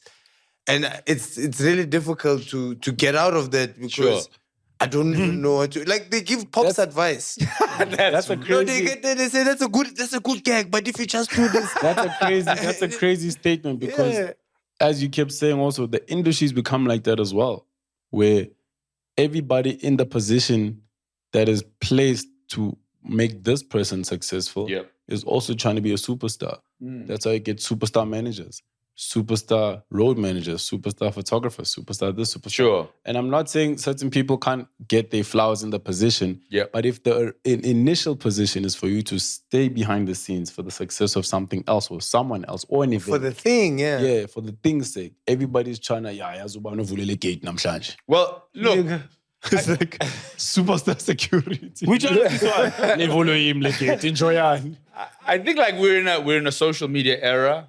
And like, man, we can't all act like that doesn't affect us. We can't all act like we don't want the likes and the followers. And I think we're a byproduct of that. And also, I'm not one of those old people who's like, that word before the social. You know what I mean? Like, I'm not ragging on anybody. Why did you do the Mel Miller voice? I don't know. I always, whenever I have a complaint, it has a very specific, it feels like it comes with, can I speak to the manager? It always has like, I can't believe. And you're like, ma'am, you just got here 10 seconds ago. Relax, that kind of vibe. I just think we're in a social era. People do want to be well-known. The current currency. There's a book. Okay, I have to tell you something. It's quite random. When I started stand-up, remember we all came up together. But there was a very clear group that was popping off quite quickly, right? Like you were part of it. I think Tolas and maybe Robbie Collins. At the time, there was this company called Podium Comedy Merchants. Yes. The roster was crazy. It was Trevor Noah, Eugene Koza, Kagiso Lidika, Loiso Kola, and David Kibuka. Yeah. They were like the first black proper agency. Dog, it was fine. It was the Real Madrid of comedy. Bro, it was Galacticos. They used to do Just Because, whatever, right? And at the head of it was a guy, the main guy, agent, Kunda Bima. And one day when we were working at LNN, in between one of the breaks, TK called me into his office and he said, look, the thing with you is just stylistically, it's going to take you a little bit longer to pop off because you're not quite on the same wave as everybody. But be patient, keep going, and your time will come, right? So I knew that, like, okay, just work on my thing. Eventually, it's going to work out. So I wasn't enamored by blowing up immediately. You know what I mean? Microwave generation. Yeah. And also, I supported the homies. It was dope to see everybody's, like trajectory. And I think one of the fun things about our gang was, like, you just love to see it. Yes. Because you knew how rough it was. Like, cats used to work at call centers. You know, like, I had dropped out of university. Dog, it was bleak. Cats. I'd go from there to the gig. Yeah, you know, like, I remember when we started, I used to work as a student quantity surveyor. I don't know if you remember, I used to work at Crane. Yeah. I had my mom had let me loan this whip. It was a neon. Chrysler Neon. Chrysler Neon. Navy blue one. It ate petrol, that thing. Every 100, you'd put 100 rand, and when you got home, it was back down to and that was when 100 was half tank. Dog, this car was so unreliable. So I'd go to the gigs. Like, Mapane would text me. Chris Mapane would message me. I'd maybe go fetch you in, was it Windsor Glen? Yes. You were in the loft. Yeah. I'd fetch Mapane and Pops, and we'd drive off, let's say, to wherever the gigs were. Dog. And we were doing open mics. We weren't getting paid. I was still in a suit. Yes. I'd say, we'd make fun because we'd all come in like uniform. Whatever we're wearing at work. Yeah. So you'd come with like a cord, telephone. With a Bluetooth headset. Which one is this one? Earphones, but are you the DJ? Okay, so stand that side. Bro, I'd be there in the kick and powoza. The weirdest chino from Markham's, and always like a Scotch shirt, and everyone would be like, "Aye, bro, you can't pull up like this." We'd do these open mic shows, arrive there, let's say 7:30, 8, rap at 10. I would drop you guys off. Then they used to be like this wimpy on an engine just off by Cresta. Yeah, they're in the corner. Every day I would get a Dagwood. The same thing, chow. 11 o'clock, get to the crib at midnight, and then rinse, repeat that cycle over again. Wake up 6. day. Yes, panin. Go there, go pick up the guys, open mic. We had a circuit. Sunday, we played Cool Runnings. Monday was Wish. Or there was another Monday gig that was in 4 ways that was on for Holy Monday. No, not even. Stefan Vake, bro. My wife. So we had, it was a Monday gig. There was before Mokodi Mondays existed. Tuesday would maybe do Village Walk Blues Room. Yes. Wednesday, there'd be like Bambata or whatever. Or Comedy Wednesdays. You know what I mean? Yeah. Thursday, you say Monte Casino Parkers. Or you go to, what's the one in Springs? Carnival City. Parkers was a whole weekend thing. You do that run, and we would try do that over and over again with like maybe the hopes of doing blacks only. Yeah. Like there was this progression, dog, that was like quite very clear, like the brands were popping in. And I think what happened to comedy happens to every industry. It grows, and sometimes there's just a bubble, and you can arrive as it's about to burst. Yeah. Oh, that's a crazy analogy. Do you know what I mean? I think if you think of hip hop, even South African hip hop, right? Yeah. Like, remember there used to be like Zabs, The Last Letter. There used to be a label, I forget what it was called, man, with Tumi and Pro and Outrageous. Who remembers Outrageous? It sounds familiar. Outrageous Records was like, this is still the era of underground hip hop, just before Kiernan and I'm talking about when Kiernan and them was still part of Entity. Yeah. You know? And what happens is society latches onto the culture. Then the brands latch onto the culture. Then the money arrives. And so your favorite artist is now in a commercial for big brand. And like, dog, there's money. And young people are obviously... Speaking of society, is that cashless society times also? 1, 2, 1, 2. Like, it's...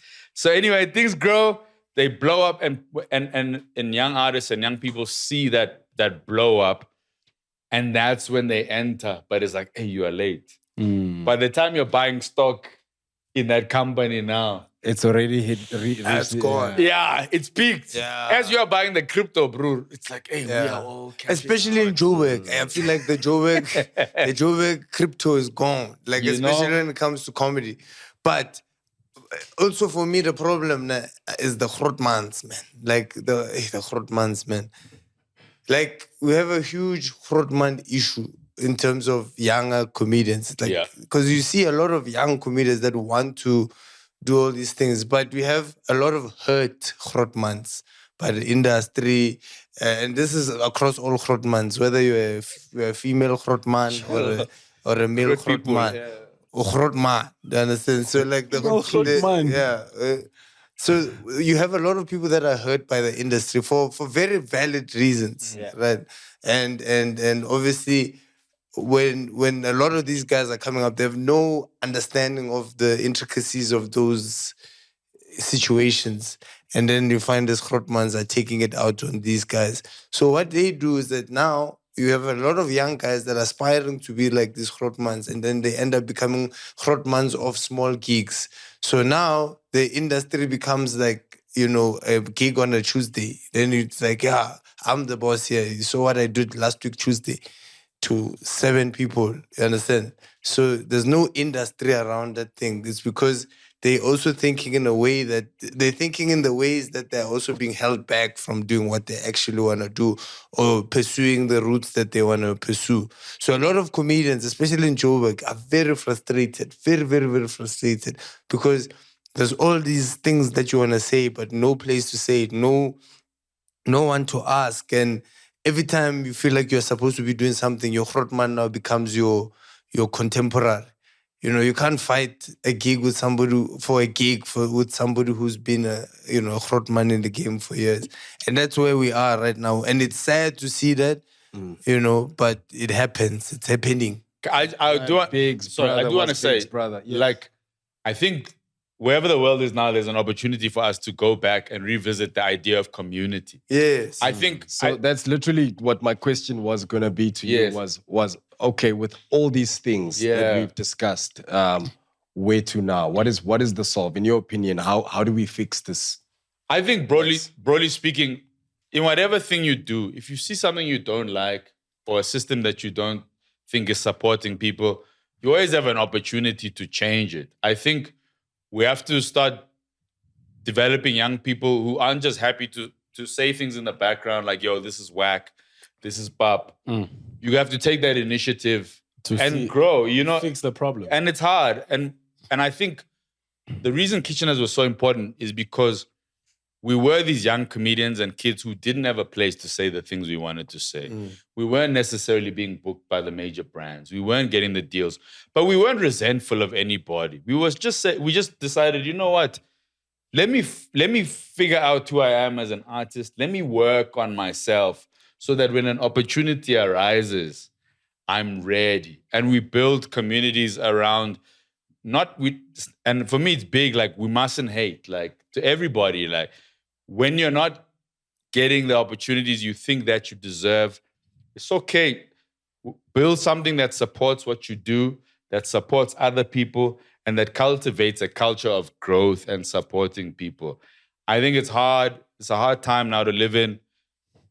When times are difficult, I think we try and make sure that we are good myself. Yeah, SOS mentality. Like that I'm good on my own. Like, yo, forget the game. I'm nice. I'm cozy. And it's hard. It's this delicate balance. As the Grootmans are out the game, they're also busy, you know. The Brews are busy. It's hard to be back in the mix. People have families now. Yeah. It's this delicate balance. But I think my point is that everybody, whatever you do, always try and cultivate culture. Always try create worlds that support other people. I think my greatest achievement in all the stuff that I've done, and the thing that I will continue to do and profess, is that if there's somebody around me, I want to support them. Young acts who came up, you know, like you say, when you want to write a rap, I'm gonna write it for you, bro. I want you to shine. I want you to do well. I'm not enamored by being in the spotlight. I don't care. I'll get my cake somewhere. Or I won't also, and that's fine. But I think it's important, like... Shout out to you, bro. Well, you know, it's just community, because that's what they showed me. Kagiso, Ledikha, Loy, they all told me that the people I grew up, you know, I'm from, my lineage is like, people are teachers and civil servants, my parents. And it was about making sure that we were all good together. Yeah. It'll be tough, but at some point... You know, we're gonna be all right. We're gonna be all right. You know, it's like, it's scary, it's tough, but you know, anyone can be a doctor. You know what I'm saying? It's like anybody can get on a pack and do their just thing. Nurse your talent. You know what I'm saying? You know, if you just doctor the books, you know what I'm saying? You know what I mean? Get a taste of your own medicine. If you just give this comedy industry some CPR. We can resuscitate it. And it's gonna come back. Hey, bro. And the thing is, what we are on the verge of, the country is going to enjoy it. Like they're gonna enjoy it because it's gonna be the perfect mirror that the country needs right now. We don't need people telling us we must be nice and be we are done with being nice. No, look, bro, society always tries to push you to behave a certain way in order for them to think that you're okay. No, we're gonna behave like individuals. We're going to be individuals and be accepted as individuals. And that's what comedy is going to do. If somebody says something that you don't agree with, sharp. You don't agree with, probala. You understand? Other people... Yeah. And is this a us problem to solve, or do you think that government intervention could do something? Do you think if arts and culture did something for because I honestly feel that arts and culture has not supported comedy at all. Ever since I've been in comedy, I can't remember a time where arts and culture actually supported the infrastructure of stand-up comedy in this country. Yeah, I think comedy is comedy is weird. Let's just be honest. Let's just say comedy. Come on. Comedy is weird. Like weird. You know. It's a weird thing to explain to people. Hey, what do you mean? It's just you, and then what? You talk. Which one is this one? And now you're asking for, But again, with the documentary that you want to do, sorry to cut you, is the documentary you want to do is education based on how to run a gig and what it needs to run a quality gig. comedy is very entrepreneurial. Like, of course, when you get the formula right, comedy generates a lot of money and creates a lot of jobs. I agree. The reason I'm saying it's weird, I think it's hard for people to just understand how it works. To fathom. Yeah, like we all know what a play is. 5 people go on and they say, et tu brute, brutes. Yeah. So like, I think we just don't have that kind of education, and the people don't know what to do with it. I think they don't know what to do. I think there's always room for people to help and improve, and it would be great to be a godsend, but I think all of us are successes in spite of the circumstances in which we exist in. True. Independent filmmakers are there because like there isn't that funding. True. We're all here because we're not getting like, and I think there's an opportunity here to support young talent, young artists, and some government intervention is always great, private sector, and I think us as people within the community to find ways to create sustainable opportunities and help people make money from this industry would be great, So yeah, I think we could always do it with a little bit of a grant or something. I don't know, Kana who's the minister of arts and culture? That buru that dances, nah? No, man. It's not that guy. It's Uncle Zizi God. You know the buru that dances? Which one? The one that was at the SAFTAs. Zizi. The light skin bro, he was also at the Springboks. Yeah, that's Zizi. I've just arrived. Yeah. He's not the Minister of Transport. I mean, of this thing. No, he's new arts and culture, and I think let's actually I'll reach out to him. I think let's have a chat with him. You know that guy? He must come and he's a really dope gent. So I think let's reach out to him. Let's have a chat with him and explore this chat about stand-up comedy. Hey, let's get him here. Seeing comedians with stomachs. Which was we cover ranks. Cover ranks. Man, on that note, Cheese Gang, thank you so much for joining us today for this episode, this Boza episode with the one and only Mojek Captain Lehok. Yes, ladies and gentlemen, don't forget that festive season is upon us. It is time for bonus season. So make sure that you are doing everything in your power to impress your boss, because you never know that 13th check is but one impression away, ladies and gentlemen. So do what it takes, do whatever it takes to make sure you secure your boss bonus. And of course, ladies and gentlemen, we use this time in the show to let you know about everything else that's happening in our lives. Zizi, we're going to begin with you. Bioscope Sundays. Bioscope Sundays is one of those things that I feel like people must come. And people have been coming, it's been selling out. But let's make that thing a cultural phenomenon. A phenomenon. Like, it must be the epitome of what comedy is, especially in the collective sense. So if you are a comedian from everywhere, come through to Bioscope. We're going to have fun. If you're an audience member and you want to enjoy yourself in a judgmental, free space and just be yourself, you understand? Laugh at what you find funny and not what the society. Come to Bioscope Sundays with myself, Chandra van Veek. Yeah, starts at 6:30 p.m. every Sunday. Shapa.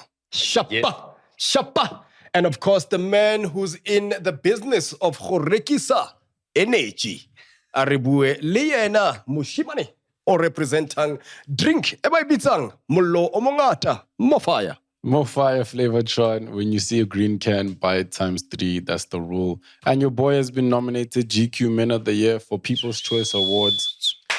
It's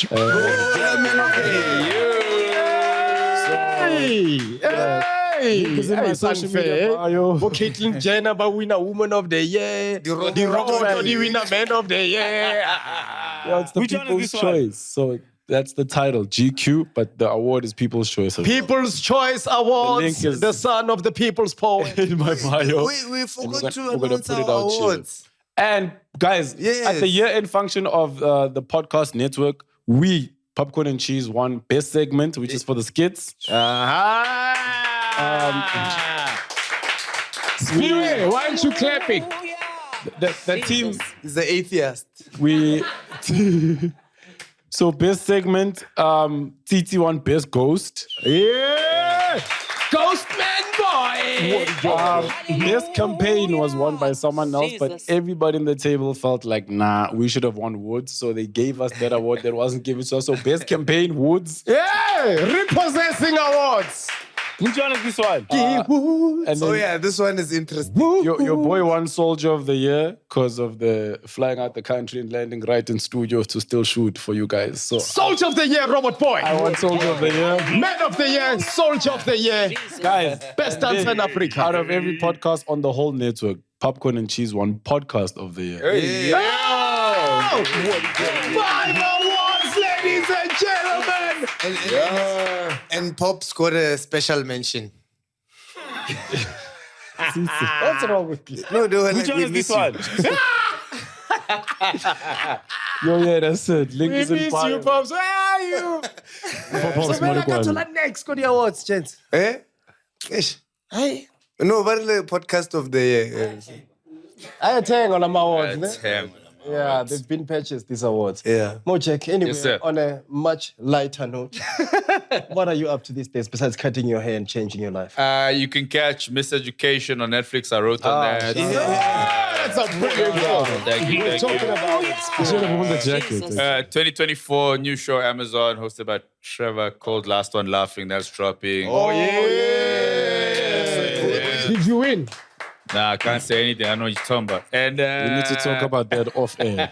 So that's $1 million rand. Ooh, no, it's for charity though. But anyway, you'll see. You'll see. Just check that out. Go fella, everybody went there for charity. Yeah, man, I There were some people they were like, oh wow, So million ka fela, like Mandela's Children's Fund. Because we're playing for charities. And then I'm just writing and working on some other projects, movie stuff, hopefully coming out in 2024. But follow me on social media. Trying to make more social content for the people. Very important. There For we the go. people. Yes, sir. All right. yes, no, we need a number 2 of this one. Nah. Because yeah, Mojak Yes, is we- that guy. We need a number 2, man. Pops, Yes, sir. you. What about me? Next. Me. Oh yeah, talk. Do I have an announcement? Bro, well, not. Yeah. That's like- Hey, bro. Savannah, free. No announcement is an announcement. Mojak, your whole career, a lot of people have been sleeping on you. Wait. What? Wait. Before we go there. You were saying I had something to announce. Bro, you have a lot to announce. I think that your life is a bit of an announcement. Which one is this one?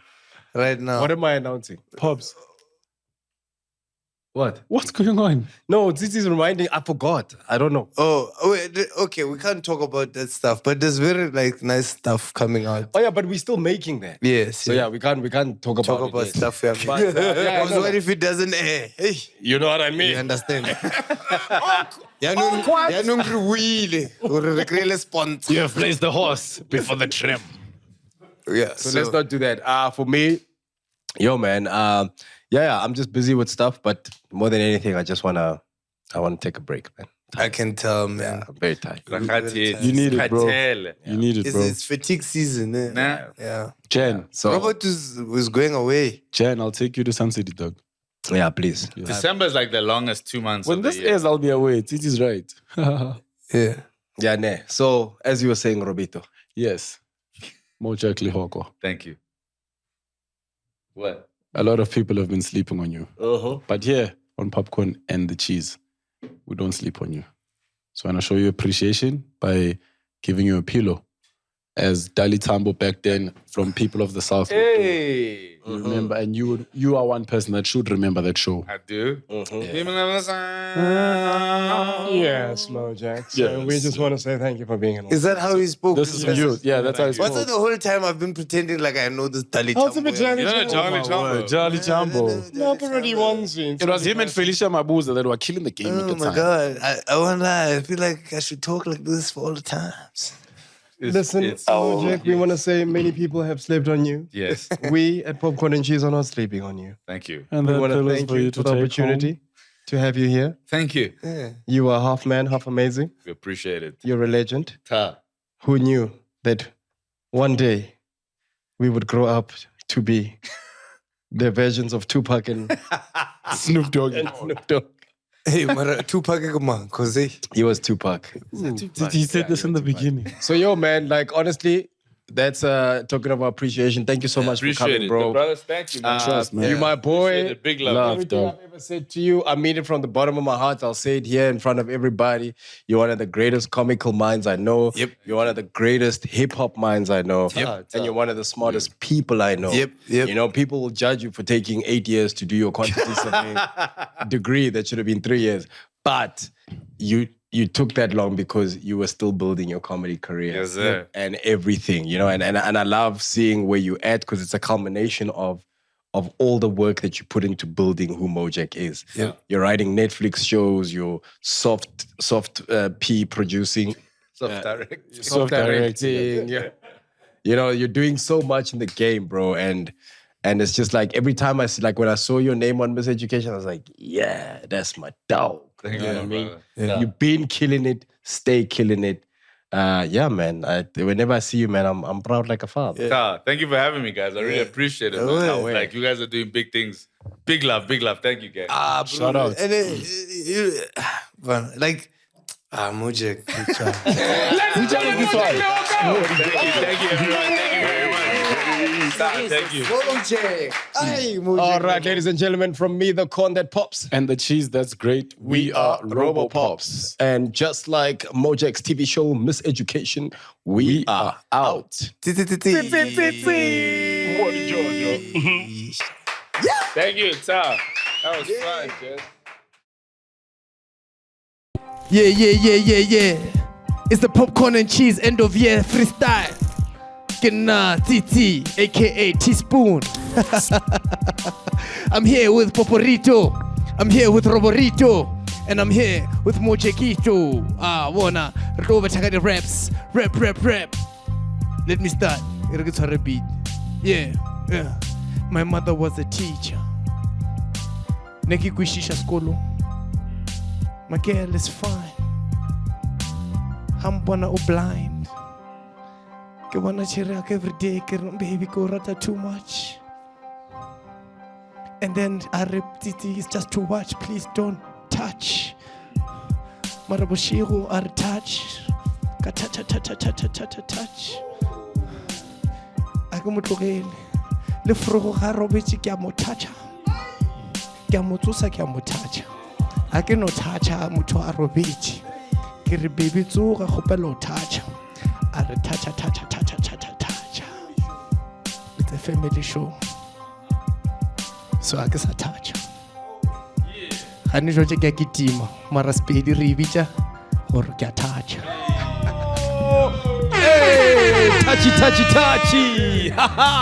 Titi turmeric, the barbaric, coming through with the touchy lyric. Abayazi guti minankule kasi. Dala bangbona nkeza ngamanzi. Angisabi, nyabangena, ngipuza, nenkomasi. Skibidi pange shoes ya bruti ngipinde futhi ne achuzi no excuse ngoba nyabangena ungathi ngibhekela engena nge window hayumnyango ngoba mina ngi kwaza ama outi ngekoni ngadlala eyepeloni ngoba ngisika ipaloni ngifake sinkweni ngifake phakathi kwe toaster mutlakasi is off Yoha, abatsibe khurborotho bomonate kapotoro ke fitla kostoro ke re hey Rajesho ke tlo kopa borotho le potoro ha ke fetsa ke tlo reka le cold drinko ha abatsibe khurona vele re shaka di freestyle off the top of the dope Sizulu Setswana Sepedi English we back at it we here we live I'm podcasting shit yeah we'll edit that part out yeah cause I'm back in the area feeling inferior I'm itching obangine bacteria lice kulmamanga ngadlala it's small mice akibeli kanda jabu stone I am not alone roboto charger ngoba uzo enter. Sure, XA, Pop says he's will answer because you're rolling with the best. Popcorn and cheese, forget about the rest. All black, green, cotton fest. You already know. All black, still never lack. Swag from the top of the dome, we never crack, but swag we ever clap. Clap, clap, niggas snap back from the back. Brand stays clean, robot Mr. Mean. More jokes than freaking Mr. Bean. Let me take it back and do a double back and do a double take with my nigga MOJACK. Let's get him. Whew, so much pressure. Okay. Keep pressure. Okay, here we go. Oh, okay. Yo. Forget a ruler because my rap style you can't measure. I'm going under, no I'm not, there's no pressure. Stepping up to the game, you can't see me. You scared of my raps, you got the heebie-jeebies. Homeboy, you need to free me. Rolling with the man, them over here, that's CT. Every time the beat drops, we be coming back on top like my man and Pop-Pops. The things that you know not got you stopping, red dot like a robot. My rap style is so hot, we coming back, I always pass the test. I'm rapping like your favorite guest, what a mess. Take it easy, you looking stressed. You can catch us on YouTube waiting in the line.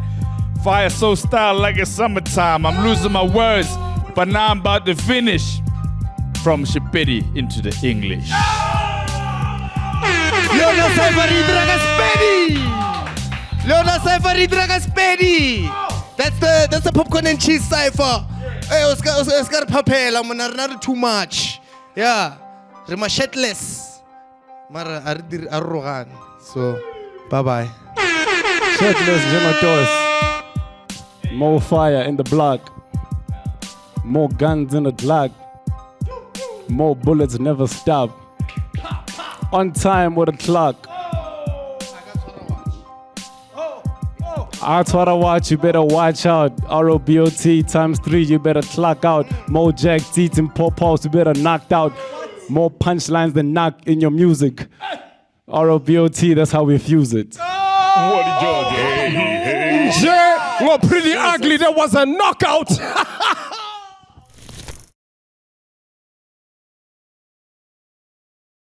But I'm back, cause I go a cappella.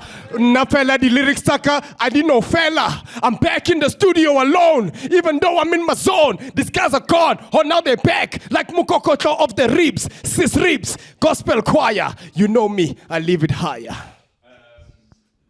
I think with that, my lift is, sorry. Yeah, hi there. No, but time again. Sorry about that. All right, guys, the cipher's done now for real. Tizi, thank you for putting on your shirt back. Your nipples were very close to each other. It was scary. I was looking at your chest like this. Wanga stop perform, man. Wanga perform the whole day. If we don't switch off this camera, I'm back with the acapella. Sorry. Which one is this one? Because I'm actually back with the acapella. Abatsebe khureke shota ka umbrella. Robo Pops, I'll be my cheese girl and my cheese boy there. We motivate, then we laugh as well. Stay on brand, never hard to sell. Got real chats, now my LOL. So we both got gang and we blessed as hell. Siyadlala story, petting on my guest and I said moi. You and my bundles, not of joy. Said it's some pop pops and robot boys. Popcorn and cheese, popcorn and cheese. Popcorn and cheese. Which one is this one? Popcorn and cheese. Call it one like friends like these. Popcorn and cheese.